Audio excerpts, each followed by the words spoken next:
पता नहीं क्या चक्कर है, मेरी लाइफ से तो ना परेशानियां जाने का बिल्कुल नाम ही नहीं ले रही है, नाम ही नहीं ले रही है। आज तो मुझे इतना ज्यादा गुस्सा आया हुआ है, इतना ज्यादा गुस्सा आया हुआ है कि मतलब कोई औरत इतनी ज्यादा नीच भी हो सकती है, इतनी ज्यादा गिरी हुई हो सकती है, वो भी इस उम्र में आके, जिस उम्र पे उसको भगवान का नाम लेना चाहिए। मतलब आज तक तो मैंने हमेशा उसकी बहू के मुंह से ही सुना था कि भाई मुझे पिटवाती है, मेरी सास अपने बेटे से पिटवाती है, बेटा तो मॉल में शॉपिंग करता रहता है और बहुओं के लिए एक नॉर्मल सा सूट भी नहीं है। ये बातें बोल देते हैं कि भाई जो तुम्हारे मायके से मिलता है तुम वही पहनो, अगर तेरे लिए एक सूट आएगा तो फिर बाकी जो मेरे बेटे की 4 बहनें हैं उसके लिए भी आएगा। और आज वही बहू उसको सपोर्ट कर रही थी। वाह जी वाह, तो इसमें स्लो क्लैप होती है उनके लिए, जो कि मतलब एक टाइम पे मेरे सामने बैठ के रोती रहती थी कि मेरे हस्बैंड ऐसे, मेरे हस्बैंड वैसे, मेरी सास ऐसी, मतलब बहुत कुछ। और आज वो उसी के सपोर्ट में बोल रही है। ठीक है, हो सकता है कि भाई एक लोक शर्म या फिर एक दिखावे के लिए उसको उसका सपोर्ट करना पड़ रहा था।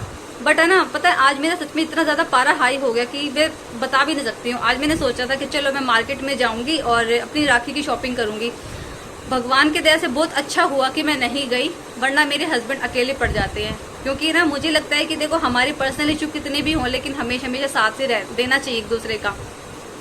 हुआ क्या था मैं आपको ये बताती हूँ, वरना फिर आप लोगों को कुछ समझ में नहीं आएगा। एक बार मैं लाइट ऑन कर लूँ दूसरी। देखो रूम का भी ना बिल्कुल बच्चों ने यही हाल बना रखा है। क्योंकि हमारी कॉलोनी में ऐसा कुछ सिस्टम नहीं है सीवर वाला, तो नालियां या फिर जो मतलब एक गटर होता है ना, वो वाला सिस्टम है यहाँ पे, सेफ्टी टैंक जिसको बोलते हैं। तो नालियां जब बनी थी तो फिर जो उसका सेफ्टी टैंक का जो बाहर वाला पाइप होता है जहाँ से एक्स्ट्रा पानी निकलता रहता है, तो वो बिल्कुल ना नाली के लेवल में आ गया था। तो एक तो होता है भी चलो ठीक है आपका पानी फ्लश से गया है, लेकिन वो फ्लश से नहीं, पीछे से जो लोग भी काम करते थे घरों में या फिर हमारे घर से जो पानी निकलता था वो यूं का यूं उसमें बैठ जाता था। ठीक है, तो इस वजह से थोड़ी परेशानी भी रहती थी, कॉकरोच वगैरह के आने की, ये सब चीजें। तो आज हमने एक मिस्त्री को हायर करके और ये सब काम करवा रहे थे। तो फिर क्या हुआ, हमने भी पीछे किसी को बोला नहीं, क्योंकि हमें पता था कि हाँ थोड़ा बहुत पानी आएगा, इतना तो हम लोग मिट्टी डाल के बंधा लगा लेंगे, ऐसा कुछ था।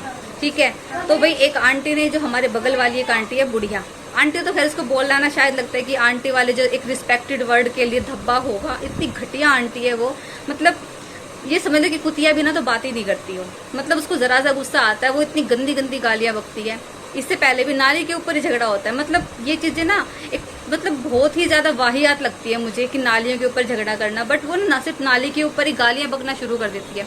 उसने क्या किया कि पीछे से उनका तो मतलब जो मेन कनेक्शन होता है ना, जिसमें तेज फ्लो आता है पानी का, वो तो उनके घर में है नहीं, तो उसने पीछे वालों से पानी का तेज फ्लो करवाया और झाड़ू लेके ऐसे ऐसे ऐसे ऐसे लगी जैसे कि उसको ना रात का डिनर इस नाली में ही बैठ के करना है। मतलब नाली के लिए वो इतनी ज्यादा साइको है वो औरत कि ना वो खाना खाना छोड़ देगी, चाहे वो ना मतलब पानी पीना सोना ये सब छोड़ देगी, बट वो नाली साफ करना कभी नहीं छोड़ती, इतनी साइको है वो। तो उसने जब ये इस तरह से पानी गिराया ना, तो मुझे नीचे से आवाजें आ रही थी हल्की फुल्की सी। तो मेरे हस्बैंड उसको बोल रहे थे कि आंटी ये तो कोई तरीका नहीं हुआ भाई, आपको हमने नाली वाली ऊंची नहीं उठाई है, आपको अगर ये लगता हो कि नाली ऊंची उठा ली हमारा पीछे से पानी खड़ा रहेगा, तो ऐसा कुछ भी नहीं है।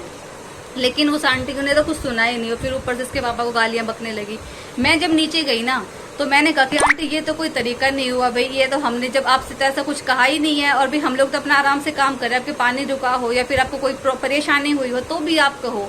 लेकिन यार वो तो सच में इतनी ज्यादा गालियां बक रही थी, पता नहीं बस क्या क्या बताऊं, मैं बता नहीं सकती हूँ। शायद हो सकता है कि भी आप लोगों को भी शिकायत होगी, आप लोग भी बोलोगे ऐसा नहीं बोलना चाहिए था आपको। बट सच में एक तो नॉर्मल गालियां होती है ना एक, लेकिन वो तो सच में 3rd लेवल की गालियां थी। उसने तो मेरे कैरेक्टर पे ही बोलना स्टार्ट कर दिया। और मुझे लगता है कि शायद आप में से भी बहुत सारी ऐसी औरतें होंगी कि आप लोग गालियां सुन लोगे, बट जहाँ पे आपके कैरेक्टर पे बात आती है ना, वहां पे आप बोलोगे। इन लोगों को लगता है कि ना अगर मैं सोशल मीडिया पे हूं तो फिर मेरा कैरेक्टर गिरा हुआ है। कोई बात हुई है नहीं ना, लेकिन पता नहीं बस इन लोगों को क्यों लगता है ऐसा। तो मुझे इस बात पे गुस्सा आया, बहुत ज्यादा गुस्सा आया। इससे पहले भी 3-4 बार ऐसी बातें हो चुकी थी, मैं फिर भी सोचती थी चलो ठीक है भाई जाने दो भाई, एजेड है कोई बात नहीं भाई, आज नहीं तो बगल भाई ठीक है बोलना चलना होगा। लेकिन मुझे लगता है कि अगर मैं एक को मौका देती हूँ ना, तो फिर आगे जाके 4 लोगों को और बोलने का मौका मिलेगा। उन लोगों को लगता है कि भी हमारे यहाँ पे कोई घर कुनबा नहीं है तो हम लोग अकेले हैं। लेकिन जब मैं अपने वाले पे आती है ना, तो फिर मैं 100 लोगों के लिए, 100 लोग तो खैर ज्यादा हो गया, हाँ 2-4 लोगों के लिए मैं काफी है।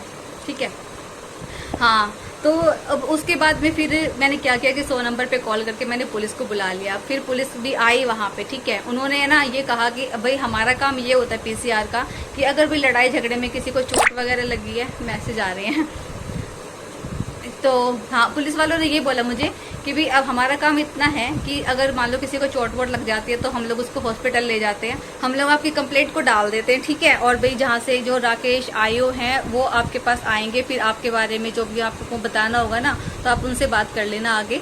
तो भाई इस वजह से पता उन लोगों को ना ये मतलब उनको लग रहा है कि हाँ भाई पुलिस वाले आए तो थे लेकिन उनसे मिलके नहीं गए, तो सिर्फ रीजन यही था, ठीक है।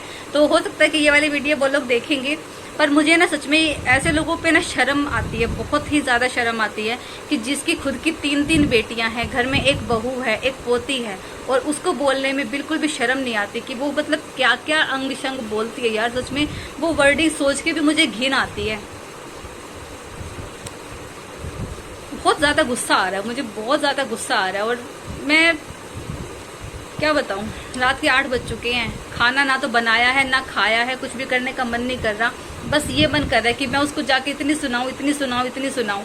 और फिर बाद में ना मतलब उस टाइम पे गली में ज्यादा लोग नहीं थे, लेकिन हाँ बाद में जब 1-2 लोग आए ना तो फिर ऐसे डिस्कशन होने लगा था इस बात के ऊपर। तो उसने पता है क्या बोला, मतलब वो अपनी बात से ही मुकर गई, बिल्कुल मुकर गई।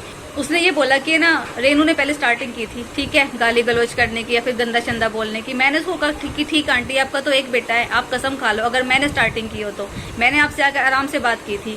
लेकिन यार उसने कसम खा ली अपने बेटे की। मैं हैरान हूँ इस चीज से कि जिसका सिर्फ एकलौता बेटा हो, वो भी 4 बेटियों के बाद में, क्या यार वो औरत ऐसा कर सकती है? मैं समझ में नहीं आ रहा कि मतलब सिर्फ लोग अपने आप को सही साबित करने के लिए अपने बच्चों की तक की झूठी कसम खा लेते हैं। और मेरे अंदर सबसे बड़ी कमी ही ये है कि ना जो बातें मैं एक के सामने बोल सकती हूँ ना वही बात मैं 4 लोगों के सामने भी बोल सकती हूँ। शायद ये सबसे बड़ी कमी मुझ में रह गई है, ये झूठ सच करने और ये तिकड़मबाजी करनी वो मुझे आई नहीं है। तो मैं तो उससे खैर सच बताऊं अभी तक यही चाहती हूँ कि मैं उस औरत को बिल्कुल सबक सिखाऊं, क्योंकि ना मैं सब कुछ बर्दाश्त कर सकती हूँ लेकिन अपने कैरेक्टर पे एक उंगली बर्दाश्त नहीं कर सकती, बिल्कुल भी नहीं कर सकती हूँ। आज एक उंगली उठी है, कल को 4 और उठेंगी। तो यही एडवाइस मैं आपको भी करती हूँ कि अगर आप लोगों के साथ में भी ऐसा कुछ हो रहा है ना, ठीक है भाई, आपके घर के अंदर जो बातें वो हो रही है वो आपको झेलना पड़ेगा। हमारी सोसाइटी ही कुछ ऐसी है, चाहे परिवार में बोल दो ये सब बातें चलती हैं, लेकिन इतना गंदा अगर आपको कोई बाहर का बोल रहा है ना तो फिर आप स्टैंड ले सकते हो। तो मैं अपने लिए स्टैंड लूंगी। मैंने बच्चों को बोला था बेटा जब पुलिस आएगी तो छोटी सी क्लिप बना लेना ताकि आपके सामने एक एज ए प्रूफ कि हाँ भी ऐसा कुछ हुआ था मैं आपके सामने शेयर कर सकूं। बट उस टाइम बच्चे अपने गेमिंग में लगे हुए थे, इनको क्या मतलब है। चलो ठीक है, बस यहीं से वीडियो का एंड करती हूँ। आज तो मेरा मार्केट जाने का प्रोग्राम था बट मैं जा नहीं पाई। अभी देखते हुए ये वाला टॉपिक कब तक छिड़ता है, लेकिन ऐसे तो नहीं छोड़ूंगी, मैं बिल्कुल भी नहीं छोड़ूंगी।